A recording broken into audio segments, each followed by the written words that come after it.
Quero agradecer a casa, né, Semente de Luz, pelo convite. Meu nome é Elvira, eu sou aqui de Feira de Santana, sou trabalhadora A gente tem um centro aqui pertinho da minha casa, no Tomba, chamado Consolador Prometido. Eu sou professora, mãe e, acima de qualquer coisa, em busca da melhoria, né, diuturnamente. Então, hoje, as meninas me convidaram, né, para conversar um pouco. Eu gosto desse bate-papo mais informal, eu gosto muito das lives abertas, eu vivo correndo delas, porque eu acho que, às vezes, a gente tem um problema de conexão aqui, mas ver os rostinhos é bem melhor do que falar para uma tela. Me sinto muito mais confortável. Então, a gente vai só bater um papo, não se esgota. Eu trago hoje o tema sexualidade, né, na família, sobre a visão espírita. Então, é um tema que não se esgota mesmo.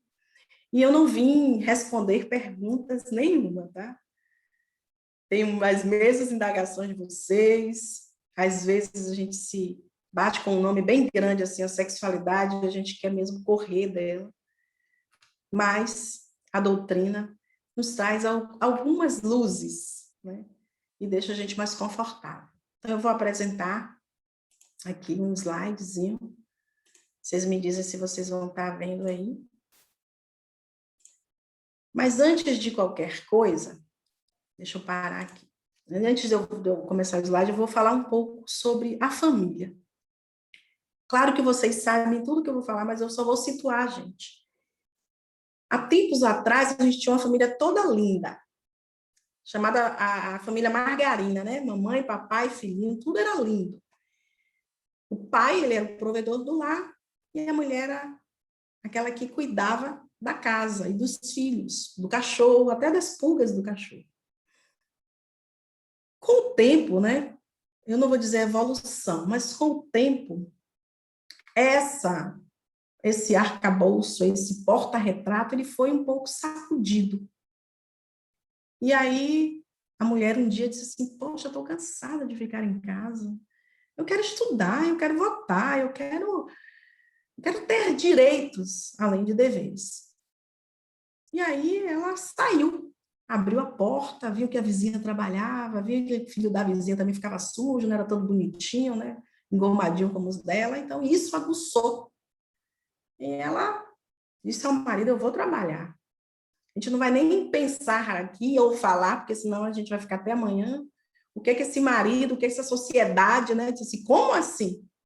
Bom, ela saiu de casa. Mas tinha que ter alguém para cuidar dos filhos, né? E a gente ia para as babás, para as amas, né? Que já traziam outras educações, outros falares, vamos dizer assim, do que elas viviam em casa. A gente não está nem pensando ainda em espírito imortal. E aí a mulher sai, o marido sai e terceiriza esse cuidado com as crianças. E aí, um dia o marido chega em casa e fala assim, não, eu quero a minha comida quente, eu quero a minha meia cheirosa, porque a pessoa que estava aqui, a nossa secretária, não fez bem feito. Aí a mulher se revolta e diz, eu não quero nem saber. Nossa, começaram os atritos. Resolvem se separar. Bom, eram 4, que virou 5, porque tinha a babá. Agora pode virar 2, ou 3, ou 5, ou grupos. E aí pronto, se separam. Aí a mulher um dia está lá na rua, encontra outra pessoa, o marido outra pessoa, e aí lá vai os madrastos. Então, a família já vai aquele porta-retrato já vai entrando, outras pessoas vão se rachando algumas coisas, os retratos ficam mais coloridos, outros nem tanto. Então, a gente vai inserindo pessoas. Depois, resolvem-se que não vão mais cuidar desses filhos, entram as avós. Pronto, os meninos vão para a casa das avós. A avó se revolta, diz, eu vou deixar com a irmã, vai entre as tias.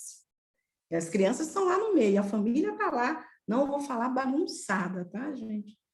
Reestruturada. Mas aí descobre-se que eu posso gostar de pessoas do mesmo sexo. Ora, o que tem? Vou ter uma namorada? Pronto, meu ex-marido resolve ter um namorado. Pronto, já mudou, vai mais retrato, não está dando mais nessa parede. Quebra-se. faz o que agora?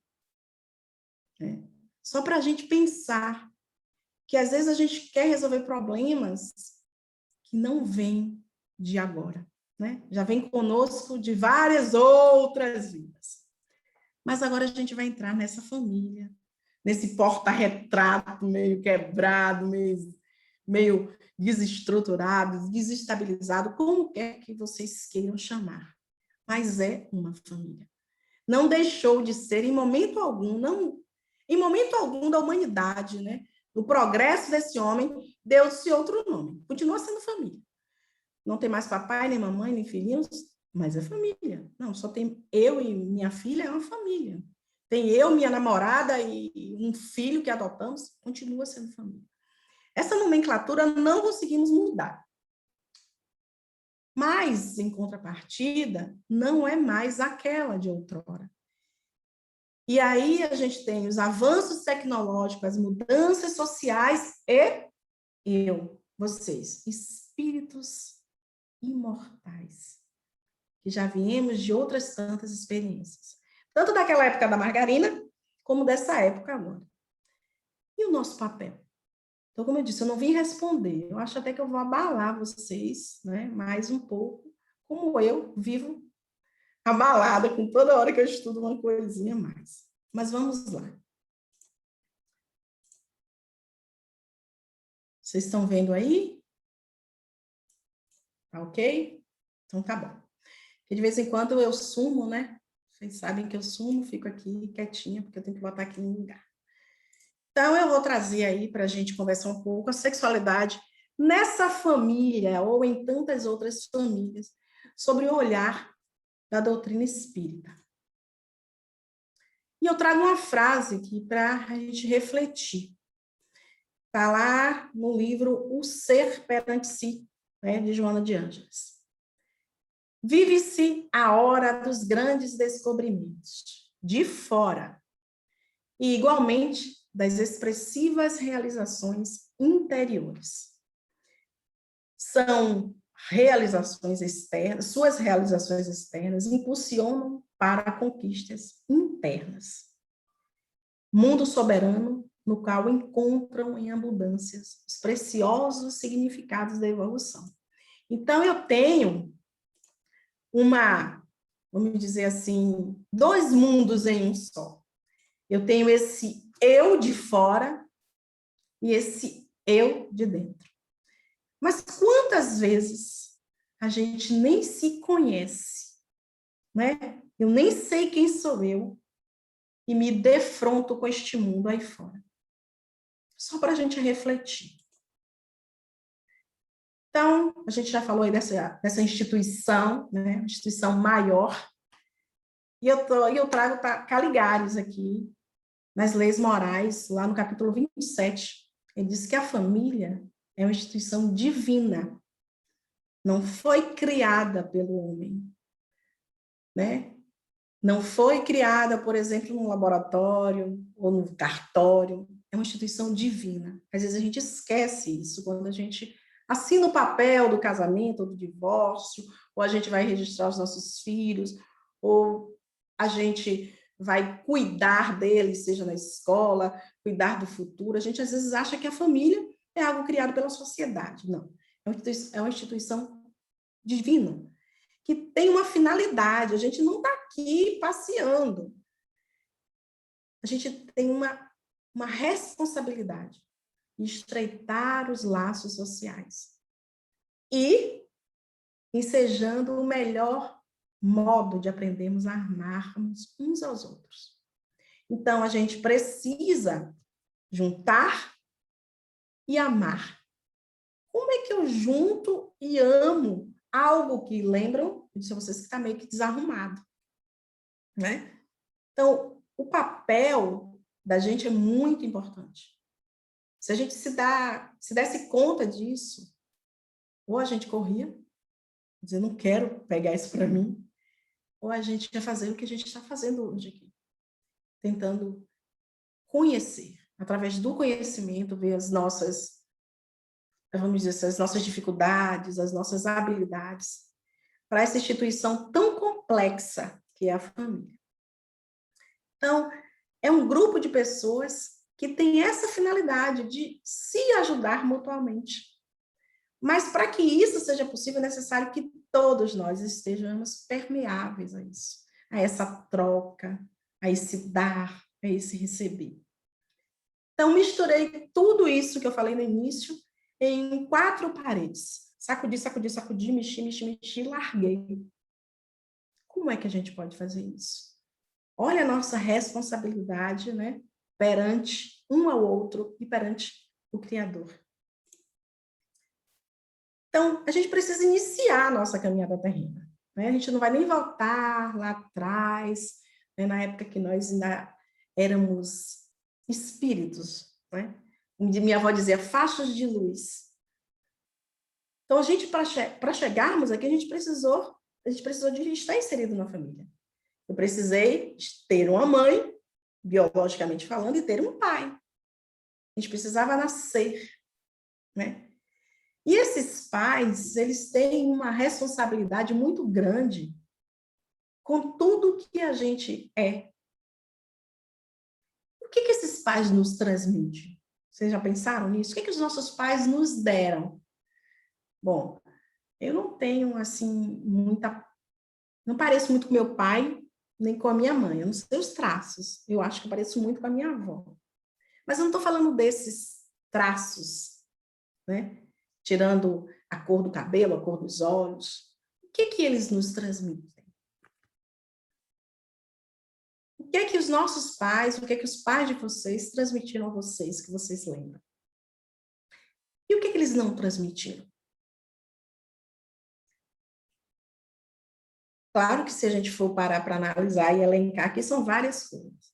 Mas lá no Livro dos Espíritos, né, no capítulo 8º, que fala das semelhanças físicas e morais, entre as perguntas 207 e 217, falam dessas semelhanças.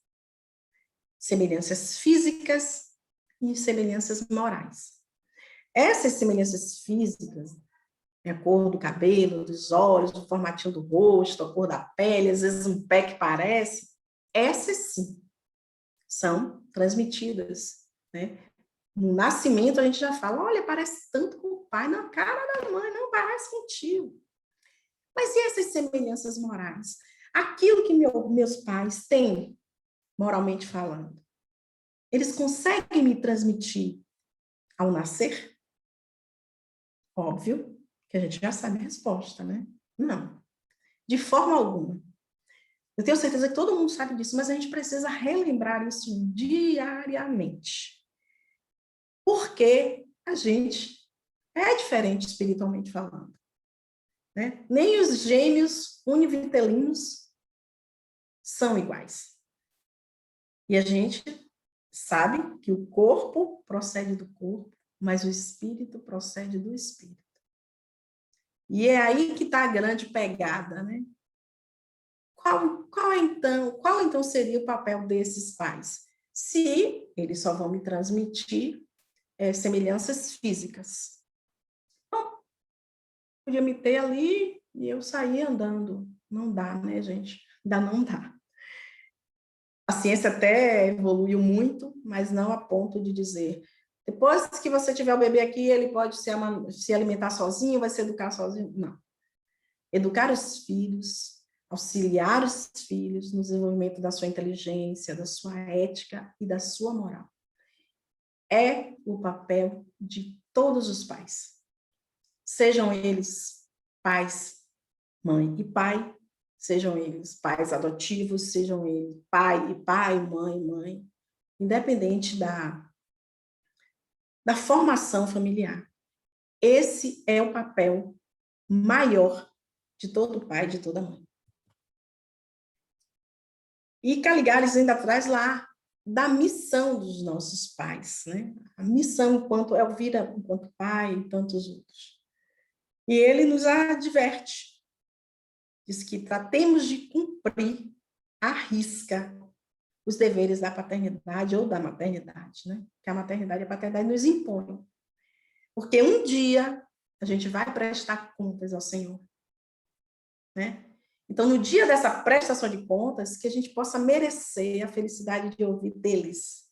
essas confortadoras palavras. Não sou eu que estou dizendo. É Rodolfo que diz. Bem, está aqui. Servo bom e fiel. Compartilha da alegria do teu Senhor. Então, é como se nós fôssemos chegar, né, perante a Deus e dizer, olha, fiz a minha parte da melhor forma que eu pude. Mas lembrem-se que eu disse que a coisa está um pouco bagunçada. O porta-retrato está mal falado de um lado, está faltando o cachorro, do outro tem uma avó, do outro lado está faltando um pai. Então, diante de tantos desafios, né, que vivemos em nosso convívio familiar, é imprescindível. Não tem mais para onde correr. Eu falo sempre para os meus filhos. A gente precisa se apoiar na verdade. E também no Evangelho de Cristo. Para que a gente possa preservar e vencer os compromissos que a gente fez lá no plano espiritual. Naquele consórcio, né? Naquele contrato que a gente fez. Só que a gente se depara com essa família e às vezes a gente diz, eu não queria, não. Não foi essa que eu pedi, não, foi.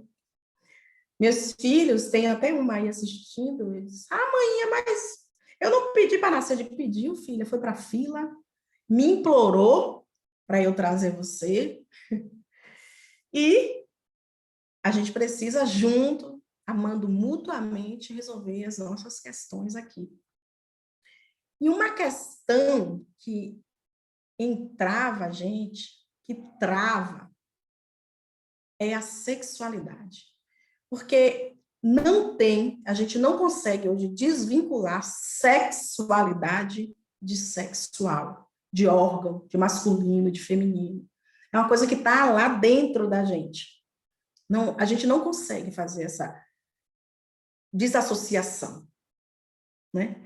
Mas o que é a doutrina? Como é que a doutrina espírita pode me auxiliar nisso, dentro do meu lar? Eu já estou com um lar totalmente louco, né? E aí, além disso, tem pessoas que já trazem sua história, e dentro dessas histórias, vários assuntos, vários aspectos. Eu tenho que tratar de sexualidade, eu tenho que ensinar leis morais, né, ética, eu tenho que ensinar a educação secular. E o que é que eu vou fazer? Eu tenho que me amparar em algo. Então, a doutrina nos traz o sentido amplo dessa sexualidade, que está ligada à união afetiva, aos laços, essa energia criadora e a criação de uma nova vida. Então, trata-se das perspectivas morais e éticas.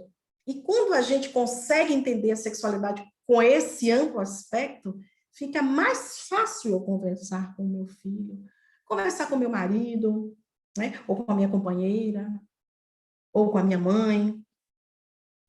Essa visão ampla de que sexualidade está, sim, com o sexo dentro, com o feminino e o masculino dentro, mas é uma energia criadora.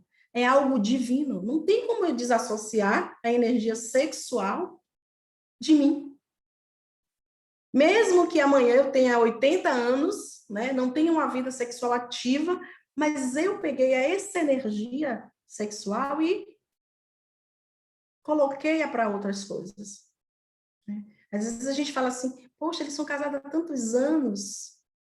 A energia criadora de Deus, né, que é a sexualidade, permeou toda a vida daquele casal.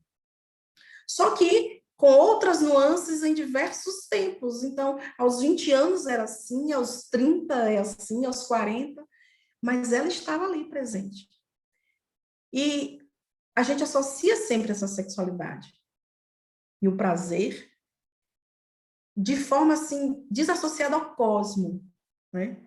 E a gente tem que entender que ela está diretamente relacionada ao divino e relacionada a mim enquanto espírito imortal.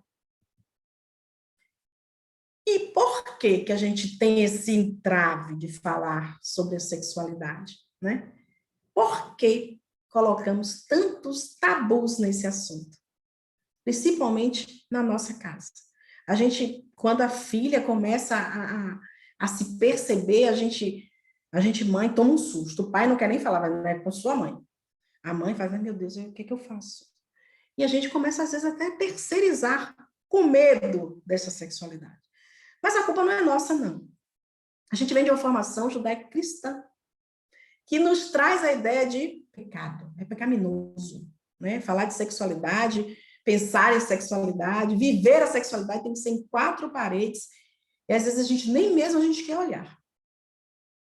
E a formação desse indivíduo, essa formação que eu falo enquanto ser imortal, o que que eu trago, né? Quem foi ao vir em outra vida e como é que eu tratei essa sexualidade, como é que eu lidei com essa sexualidade? Não tem como hoje eu tirar de mim.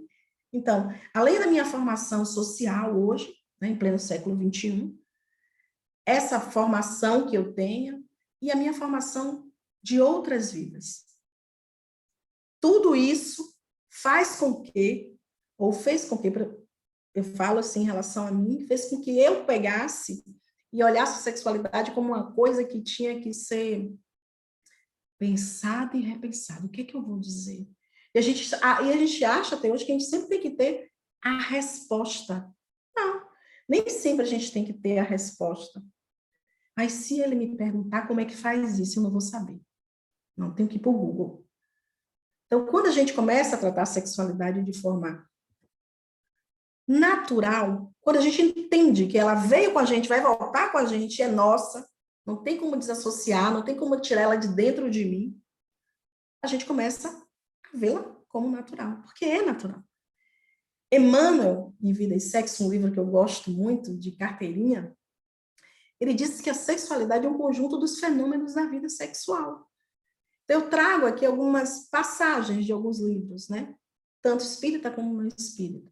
Então, a gente tem que primeiro entender o que é sexualidade, para primeiro poder falar dela, né? Então, eu me conheço, faço quem sou eu, o que é que eu estou fazendo aqui, qual é o meu papel dentro dessa família, e agora eu quero aprender sobre sexualidade e sobre a minha sexualidade, porque nada é mais concreto do que eu falar de algo que eu sei o que é e algo que eu tenho certeza que está em mim e automaticamente está no outro, porque nós somos irmãos iguaizinhos.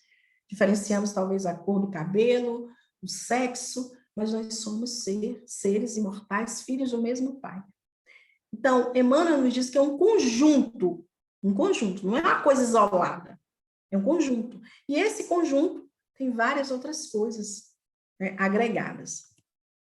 André Luiz em Nosso Lar, bem conhecido de vocês em livro, filme, né, áudio, nos diz que a sexualidade são manifestações da identidade sexual.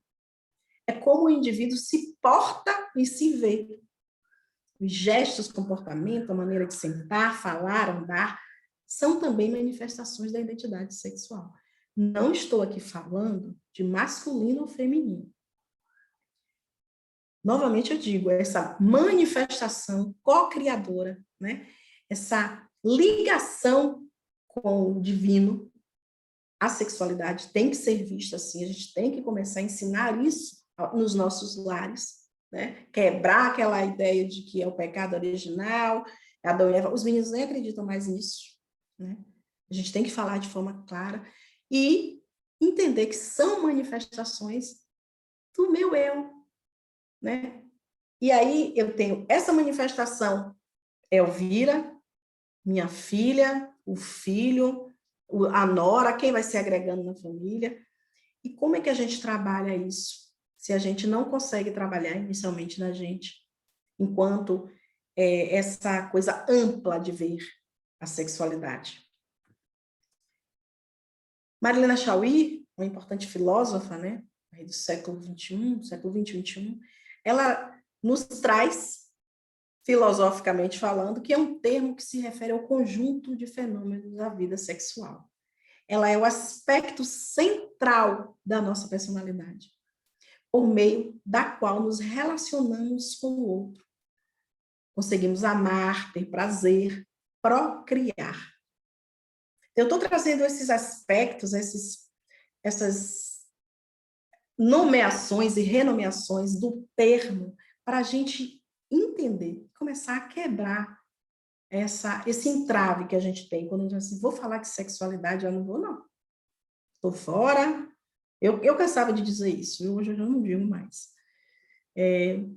Sempre tive uma relação muito tranquila com os meus filhos, né? De falar sobre sexo, sobre prazer, sobre procriação, principalmente porque eu era mãe solteira, praticamente, né? Me separei, então eu tinha que ter o domínio da coisa, eu tinha que falar com propriedade. E falar com propriedade para adolescente, eles questionam tudo. Por quê? Por quê? Tem hora que a gente cansa, mas a gente não pode cansar, mas cansa. Então, a gente tem que ser claro na hora que for cuidar, né, de falar isso.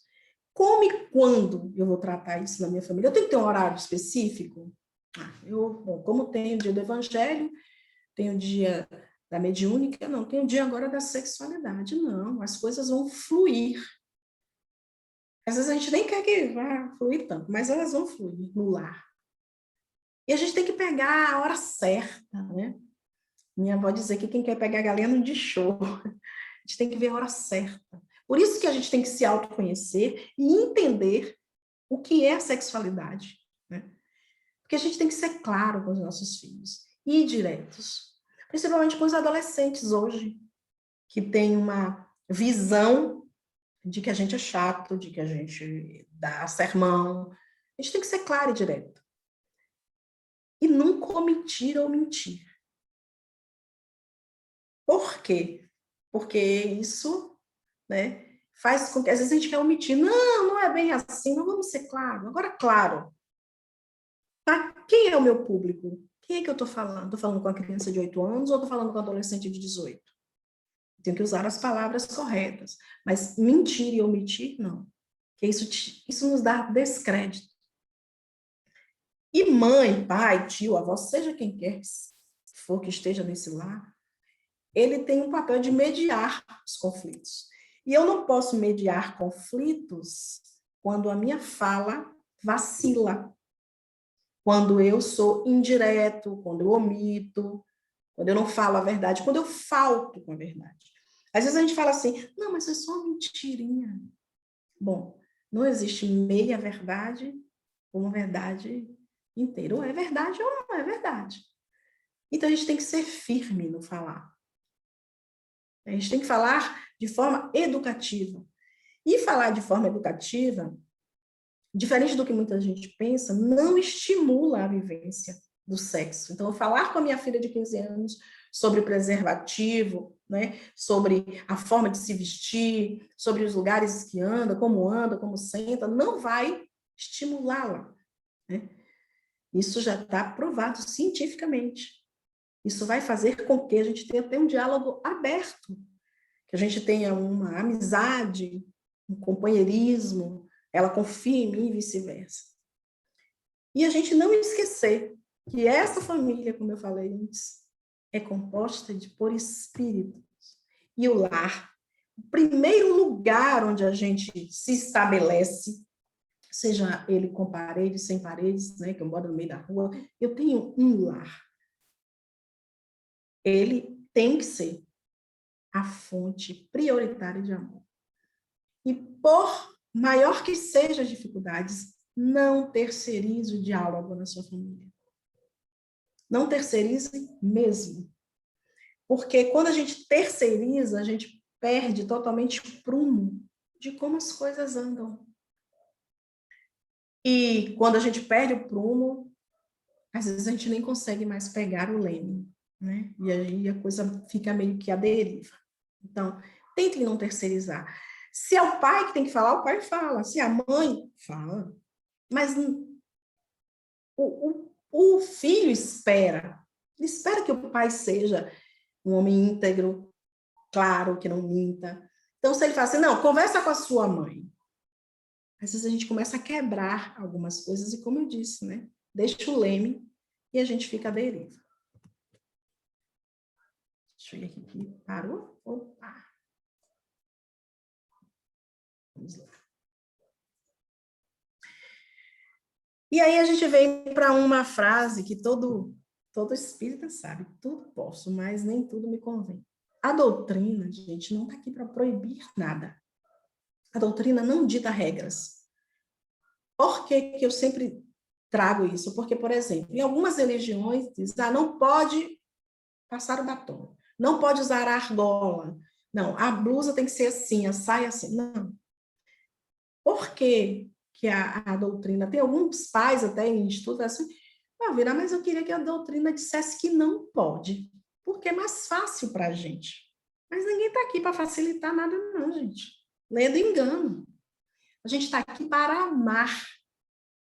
Então, eu não posso terceirizar. Se eu peço, se eu acho, acredito que é a religião que tem que ditar normas e regras, eu começo a terceirizar aquilo que é meu.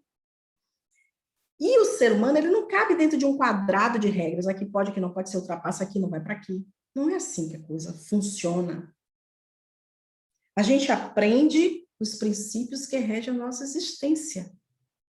Eles não caem de paraquedas, não.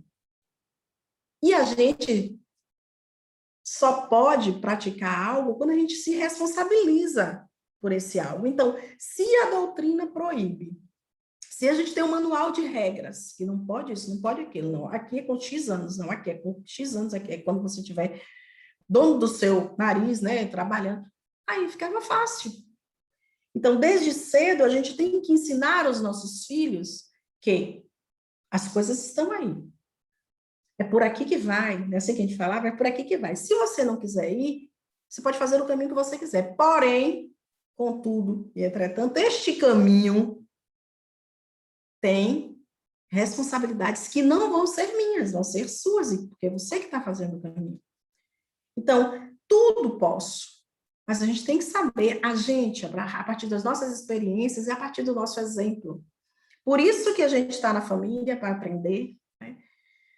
E não cabe mais, em pleno século XXI, a gente dizer, faço o que eu digo, não faço o que eu faço. O exemplo, a gente sabe muito bem que ele arrasta mesmo, né? Se eu ficar aqui falando, é diferente de eu fazer. Porém, os meus princípios, que eu já tenho internalizado aqui, adormecidos, eles que vão reger a minha existência enquanto espírito imortal. Mas qual é mesmo a meta nossa, né, dentro dessa nossa família, se deparando com aquele quadro meio que bagunçado e tratando da sexualidade? A gente tem uma meta. E a meta, enquanto pais, mães, né, tios que são pais, ou avós que são pais, é reforçar a importância de se usar essa energia que vem de Deus, né, essa energia co-criadora, a serviço do amor. Então, a gente deve buscar o nosso equilíbrio, esse equilíbrio energético na caridade, no autoconhecimento. Então, o tempo todo a gente precisa bater no autoconhecimento. Eu preciso me conhecer. Saber quais são os meus defeitos, vamos dizer assim, as minhas inclinações. Porque dentro da família não está tudo bonitinho, não. A gente sabe que lá a gente não encontra só pessoas que foram amiguinhas da gente. A gente encontra os desafetos. E a gente precisa, com esses desafetos, buscar esse equilíbrio, principalmente nessa área que ela é tão, vamos dizer assim, desafiadora. Ela pode nos elevar, mas ela pode também nos levar ladeira abaixo. A questão sexual, a gente tem batido muito nas nossas andanças aí, que é o que eleva, é a coisa que lhe eleva muito, mas também te arrasta. E é por isso que a gente está batendo nessa tecla de tratar a sexualidade como essa energia que é de Deus. A gente quebrar essa coisa que é pecado, que não pode.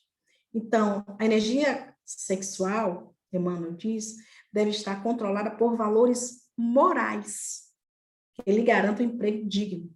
Então, eu tenho que controlar não por regras, mas por valores morais. E esses valores morais?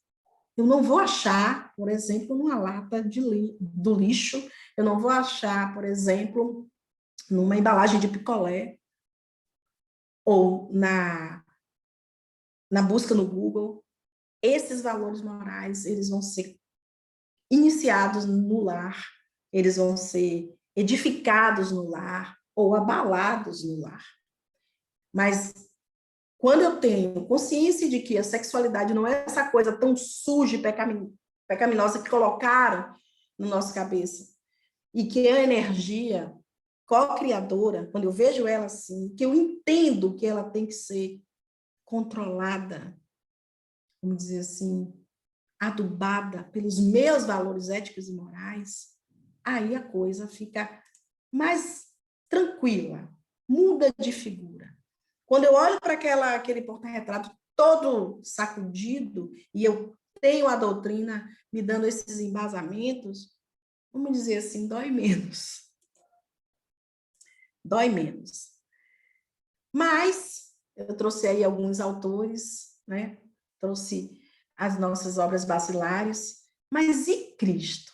Né? Cristo, ele veio há mais de 2000 anos nos ensinar inúmeras coisas, quebrar algumas outras tantas, né?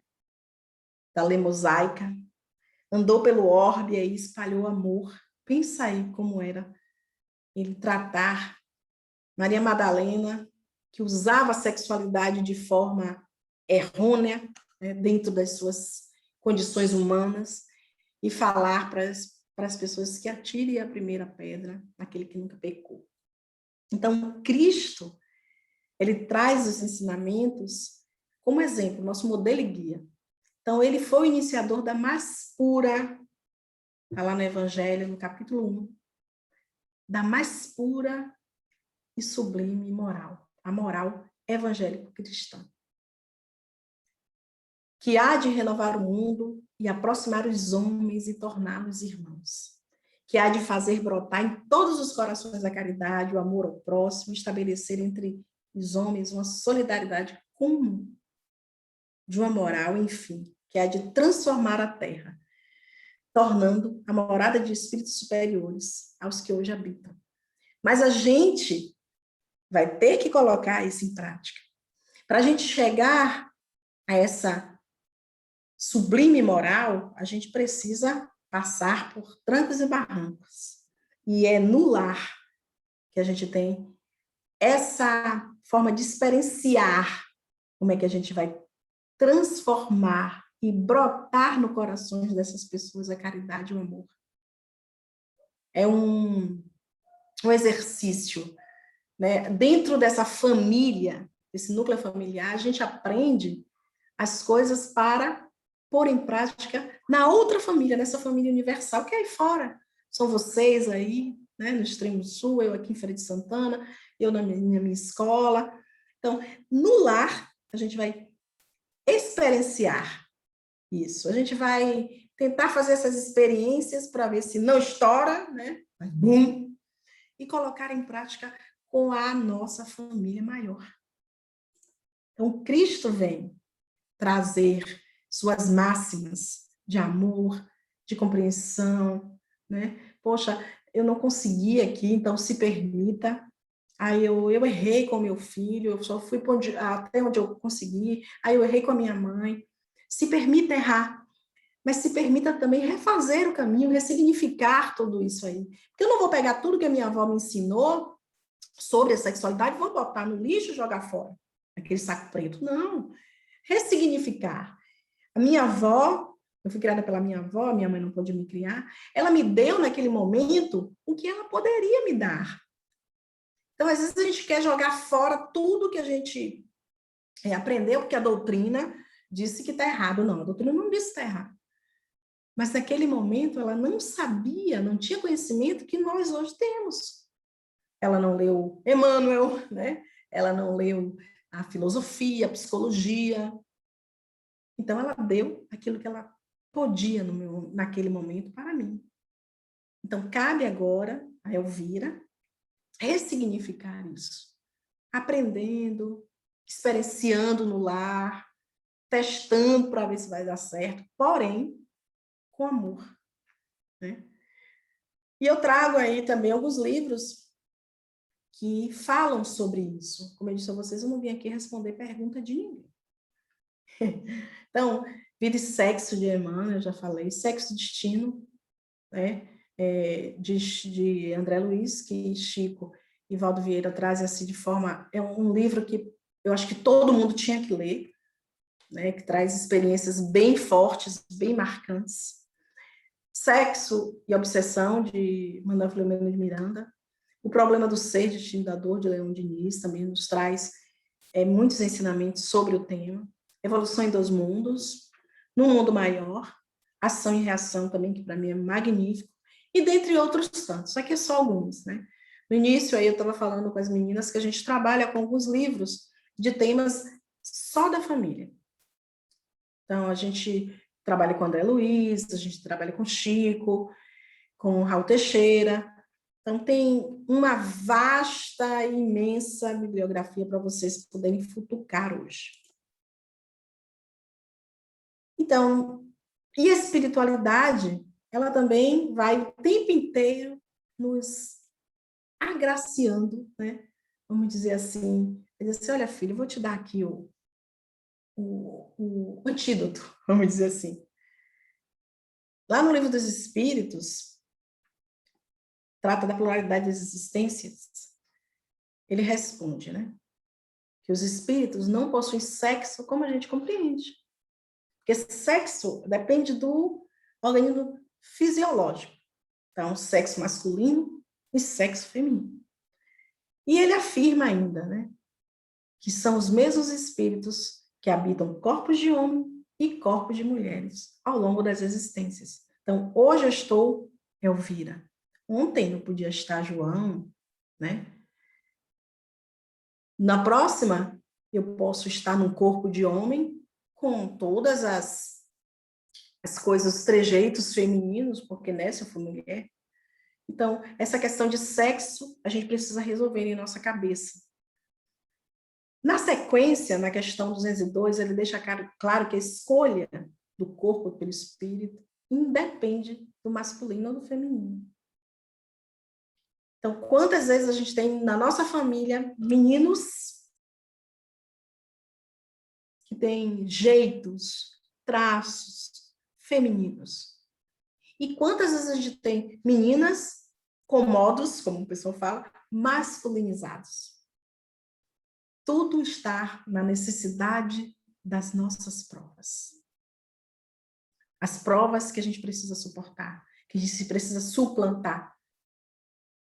E várias vezes, na maioria das vezes, a gente mesmo escolhe essas provas. E a gente, às vezes, quer tratar a sexualidade, por exemplo, a homossexualidade, né, como se fosse algo fisiológico. Não, deve estar com algum problema. Não, é problema psicológico.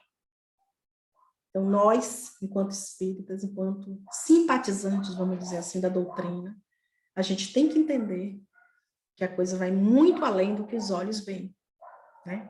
A gente já esteve bem mais longe, a gente não conseguia entender isso, não. Hoje as coisas melhoraram. Então, eu sempre trago aí no início eu trago uma máxima, né? E depois eu trago alguns chamados. E eu trago um chamado para todos nós, inclusive para mim. Tolere mais, perdoe mais, confie no tempo, né? Confie em Deus. Tenha fé, pois não foram espadas, armas e a força bruta que pacificaram a humanidade. Nunca foi. Foi o olhar. O olhar do nosso Cristo, né? Foi o exemplo. Foram as palavras de amor que sobreviveram ao tempo e que mais fizeram pela humanidade. A força do amor, esse amor que vem do nosso mestre, o amor acima de tudo. Siga, e não erres mais, ele disse o mestre. Então, a gente está tentando seguir. O errar é uma concepção mais que humana, quando a gente tem dentro da gente as leis morais de Deus. Então, siga e não erres mais.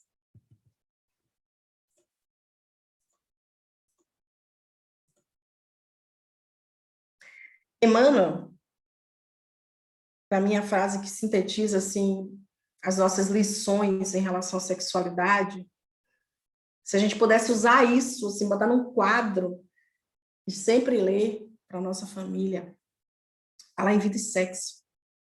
Não proibição, mas educação. Não abstinência imposta, mas emprego digno, com o devido respeito aos outros e a si. Não indisciplina, mas controle. Não impulso livre, responsabilidade.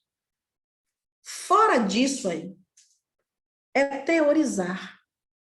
É só falar, teorizar simplesmente, para depois aprender ou reaprender com a experiência. Então, não adianta eu ditar regras, eu impor, eu dizer, é por aqui que você vai. Não. A gente tem que amar, acima de tudo, mas não teorizar. E era o que o mestre fazia, com o olhar, com o exemplo com as palavras. E a gente vai aí, aprendendo e reaprendendo com as nossas experiências. E experiências ímpares, é minha, não tem jeito. Eu não posso pegar a experiência ruim da minha filha e dar a ela a minha boa, ou vice-versa. São ímpares, são únicas. Jorge Andréa, no livro Forças Sexuais da Alma, um perfeito, acho que todo adulto tinha que ler. Sexo é vida. Sexualidade, gente, é vida. Não tem como eu tirá-la de mim. É evolução. Quando as emoções pulsam nas asas do bem comum. Sexo é luta, tormento, desequilíbrio, atraso evolutivo, quando abastardamos os sentimentos na satisfação sexual temporária e animal, né? Animal enquanto homem animalesco, que não acompanha o sentido maior da vida, onde estão presentes os implementos da sinceridade e trocas de afetividade. Quando a gente percebe que sexo é vida, é evolução, quando eu uso assim, sexo é atraso, é tormento, quando eu uso assim, aí sim eu vou aprendendo e reaprendendo com as minhas experiências. Acho que Jorge André, ele sintetiza muito mesmo. E Emmanuel, mais uma vez, vem nos acarinhar. E eu grifei aí. Temos no grupo doméstico, lá na nossa casa, naquele quadro, os laços de elevação e alegria, que já conseguimos tecer. Por intermédio do amor, simplesmente do amor. Louvavelmente vivido. Mas nesse lar também, nesse grupo doméstico, a gente tem essas algemas do constrangimento e da aversão, nas quais recolhemos de volta os clichês inquietantes que nós mesmos plasmamos nas memórias do destino. E nós necessitamos desfazer, à custa do trabalho e do sacrifício, da paciência e da humildade. Esses recursos com que faremos a nova produção de reflexos espirituais suscetíveis de anular os efeitos da nossa conduta anterior, conturbada e infeliz. Então, é nesse lar, é nesse quadro embaçado ou colorido, com pai, mamãe, tio, avó, cachorro, pulga, carrapato, é nesse lar que estão os meus maiores amores, os meus maiores desafetos, e que a gente necessita desfazer os desafetos, progredir mais e mais com aquele que amamos, porque esse lar pode me conduzir, né? Me reconduzir nessa e noutra vida, em situações conturbadas e infelizes. E a sexualidade nos arrasta, como eu disse a vocês no início, ou nos eleva, ou nos arrasta a ladeira abaixo. Então, para finalizar, eu trago sempre um exercício diário, que a gente possa fazer isso. Que não seja todos os itens, mas que seja alguns. Que a gente pense quais são as contribuições que a doutrina nos dá sobre isso. E a gente busque, né, busque abordar no nosso lar esses conceitos básicos. Comecemos, eu não consigo, lança alguma coisa lá, o que vocês acham sobre isso? Abordem essas etapas de desenvolvimento com os filhos de vocês, né, de forma saudável, natural, porque se a gente deixa a escola, o clube, o condomínio, o vizinho, o coleguinha trazer, a gente pode perder, como eu disse a vocês, o leme. Pensem, olhem no espelho e pensem quais são as dificuldades, os bloqueios que vocês ainda têm. Porque foi assim que eu consegui, o que me travava? Como eu disse, o autoconhecimento, né? Se permitam. E pensem em estratégias de vocês acompanharem os filhos de vocês, os jovens, à luz da doutrina, porque a gente sabe como eles são resistentes às vezes. Reflitam sobre essa diferença de instrução e educação sexual. Instruir sexualmente é diferente de educar sexualmente. E o papel de cada membro nesse cenário. Chama o pai, não, vem cá. Chama o filho, não, agora... Porque às vezes o filho mais velho ajuda você com o mais novo, né? Às vezes até o mais novo, espiritualmente falando, mais elevado, ajuda você com o mais velho. E pensem, né, que a família e o lar são as maiores instâncias de evangelização. É lá que a gente evangeliza. Às vezes a gente acha que é lá na casa espírita. Não. Porque às vezes ele vai para a casa espírita porque a gente quer que ele vá, e quando chega em casa a coisa desanda totalmente. Né?